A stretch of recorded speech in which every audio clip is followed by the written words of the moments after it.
Back on CBS Sports HQ. Let's hear what he has to say. To the end. It's just one of those games where nothing went right for us. And, we got a good group of guys, but it was just one of those games where all three phases, the worst thing happened to us tonight. So it's a reflection on all of us. Brandon, you said a few weeks ago that you guys would get pulled out of the stadium and get that that's coming across. I mean, respectfully, I asked that with you tonight. Do you feel like that happened in terms of the message not coming across? We didn't play well enough tonight, Chris. Like I said, nothing went right for us tonight. And I thought the guys at the end did a good job hanging tough and putting some good drives together on both sides of the ball. But like I said, in that first half, it's the worst that you can play. And it was in all three phases. And, I take full responsibility. How did you feel about the effort of your players? I don't question the effort of our guys. Why not?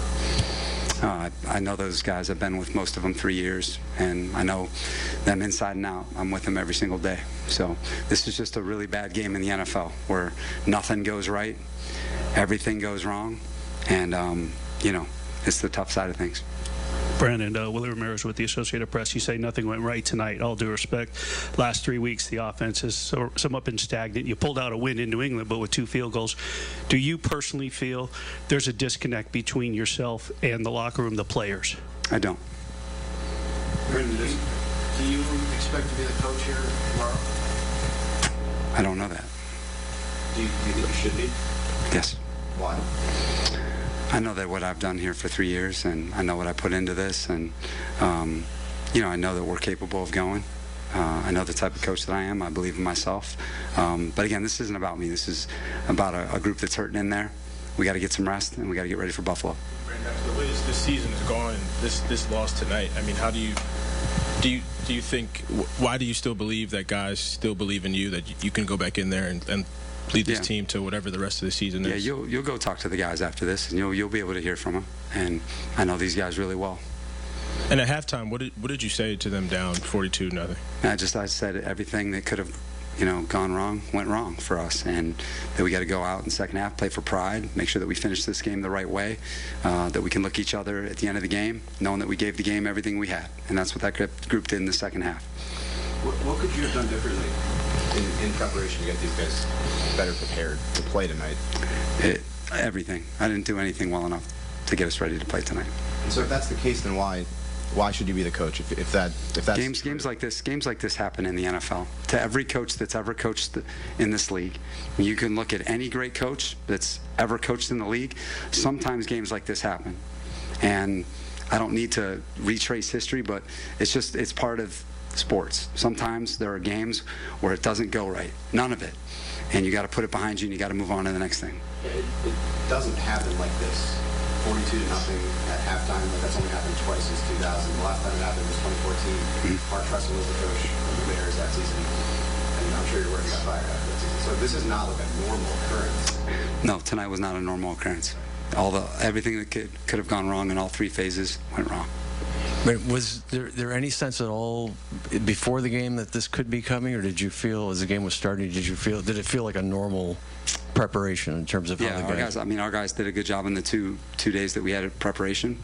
We took the plane with the right mindset. I thought we had good enough plans to win, but that wasn't the case.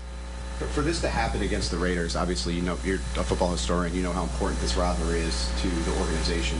I mean, how much more does it sting for a game like this to happen against, your biggest rival in the organization? Yeah, I hate it for our fans, but I hate it for our fans. I hate it for the players because I know what they're putting into this. I know what this season has been. We've fallen short, but we've been in the fight every week, until this one. And this one stings because, we haven't had a game like this. And, again, I take full responsibility. I really care about the group of men in that locker room. I believe in them. We're going to get some rest, and we're going to get ready for Buffalo. Do you expect to have a conversation with ownership at some point in the next 24 hours?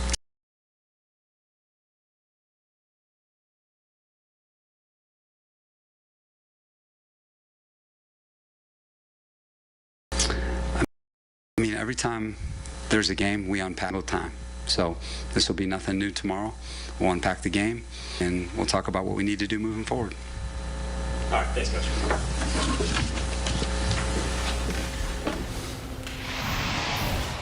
Joe Musso alongside Emery Hunt, Bryant McFadden joining us as well, here to unpack, perhaps, what we just heard from the head coach. I mean, there's a lot of word salad in there, but at the root of it, his go-to, good group of guys. He believes he has a good group of guys in that room. Maybe that is the fact of the matter, and they're just not being coached to their potential, which reflects upon him. But I think the moment that we need to reflect upon in that is, do you think you'll be the head coach tomorrow?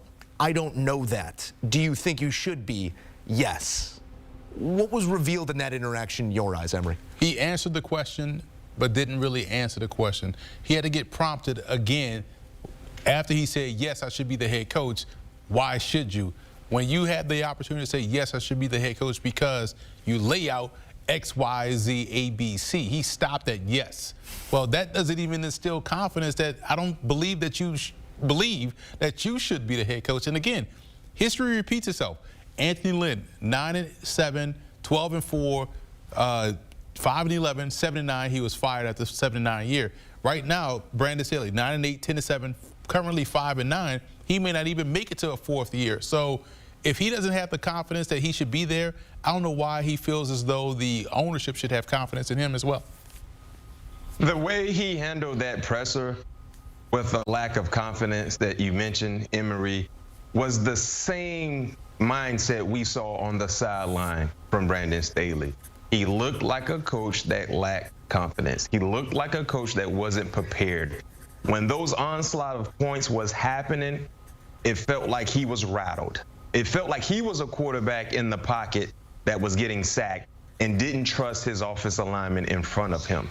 And that's part of the issue, I think, with Brandon Staley, the confidence. You got to be able to show that you're confident, that you're prepared, because the players, they feed off that. You know, I never wanted to be a part of a coaching staff where my head coach was nervous. Like, coach, why are you nervous? You're not actually out here under these lights. You're not actually out here on the football field where millions of people are watching you. So why are you nervous? Because if you're nervous, you're making me nervous if you don't believe. And that's what we kind of witnessed throughout this display of football tonight. And clearly, as you mentioned, Emery, that's what we witnessed during that presser. He was a coach that was answering the questions with no confidence. It definitely stood out, and I don't know how you could step to a podium in front of a microphone and exude the confidence that we're asking for after what we just saw.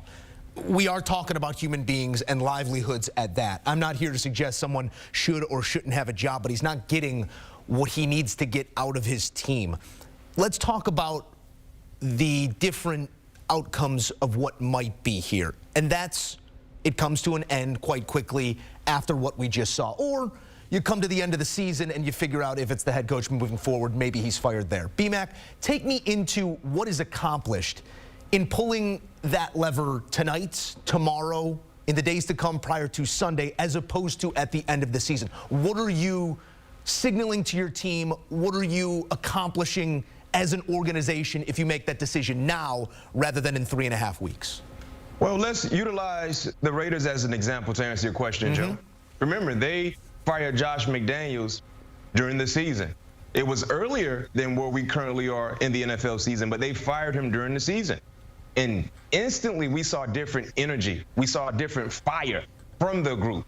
Maybe that could jumpstart something for the Chargers as well, just from the competitive side of things the rest of the way, if that was to happen. I'm right there with you, Joe. I'm never advocating for someone to lose their job, especially in this game. But we're watching what we're watching, Mac. We know. We're watching what we're watching.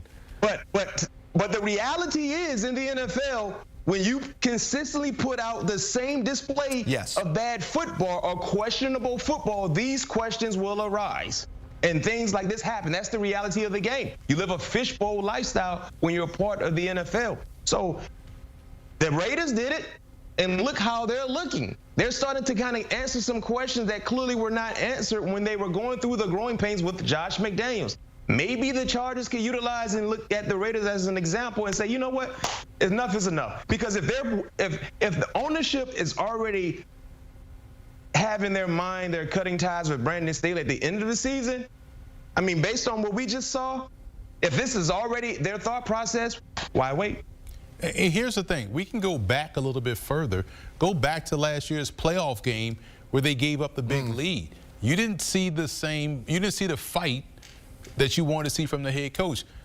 Now we look at this game, when the Raiders are up big, we still saw that fight from Antonio Pierce. Hey, let's keep our foot on the gas. We want to bury this team. And so now if you are Tom Telesco, the GM, the reason why everyone keeps saying these guys, those guys in the room, and these guys in the locker room, they are a legitimate, talented team on both sides of the ball, right? So they got a lot of talent thanks to the GM and picking those guys. But you have to find a way, let's say, okay, what can we find is the source of the problem? What's the shock to the system? For the Raiders, we saw get rid of John Gruden. Rick Bisaccia was able to really get these guys to the playoffs. And then we saw the firing of Josh McDaniels. Antonio Pierce has these guys playing inspired ball. So, again, I'm like you guys. I'm not advocating because it's not just the head coach, because it's all the assistants that get let go as well for the most part. But something has to be done to find out what's the reason why these talented Charger teams, for now 7 years running under 2 separate head coaches, what's the real issue here? Brandon Staley and also said, too, Emery, Mac, guys, you remember the last time the Raiders went to the playoffs, how they actually got to the playoffs? Yeah. When they were playing the Chargers and Brandon Staley? Yes. I mean, it's been some questionable decisions that he's been tied to that have really hurt their chances. But I'm right there with you guys. As I stated, I'm never advocating for someone to get fired. But you know, look at what the Raiders did. You know what I mean? Look, like the Raiders seem to be in a better position now than what they were with Josh McDaniels, and clearly they're feeling good about their chances moving forward. It's interesting to look at one situation through the lens of the other, and decisions that have been made in one place and not in the other. Says he takes full responsibility. We will see if responsibility is levied in a certain form in the days or weeks to come. Bryant McFadden, Emery Hunt, we appreciate you guys as always.